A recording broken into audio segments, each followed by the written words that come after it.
వరలక్ష్మి వ్రతం అయిన తర్వాత అమ్మవారి పీఠాన్ని ఎప్పుడు కదపాలి? ఈ ప్రశ్న చాలామంది అడిగారు. అదే రోజు కదుపుకోవాలా, లేదా రెండో రోజు కదపాలా, లేదా మూడో రోజా? చాలామంది రెండో రోజు పీఠం కదపకూడదేమో అనే అనుమానంతో అదే రోజు కదుపుతున్నారు. కానీ అలా చేయడం మంచిది కాదు. ఎందుకంటే ఆ రోజు శుక్రవారం. మనం ఇంటికి వచ్చిన ఆడపడుచునే శుక్రవారం రోజు పంపించం.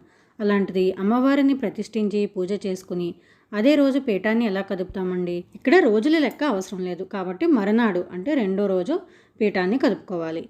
ఈలోపు ఏం చేయాలి?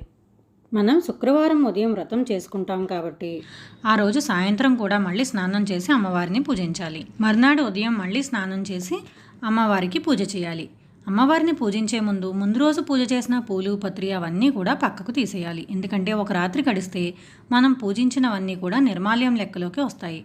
నిర్మాల్యాన్ని ఉంచి మళ్ళీ కొత్తగా పూలు పెట్టకూడదు. కాబట్టి వాటిని తీసి అప్పుడు కొత్త పూలతో పూజించాలి. ఉప్పులేని పెరుగన్నాన్ని నైవేద్యంగా ఉంచి దీపారాధన కొండెక్కిన తర్వాత అమ్మవారి పీఠాన్ని కదపాలి. ఇలా కదిపిన తర్వాత మనం అమ్మవారి పూజకు వాడిన పూలు పత్రి పసుపు గణపతి మామిడి కొమ్మలు మనం చేతికి కట్టుకున్న తోరం వీటన్నిటినీ కూడా ఎక్కడ పడితే అక్కడ వేయకుండా పారే నీటిలో కానీ ఎవరూ తొక్కని చోట పచ్చని చెట్టు మొదట్లో కానీ వేయాలి. ఇలాంటి మరిన్ని సందేహాలు తీర్చుకోవడానికి నా ఛానల్ విజిట్ చేయండి.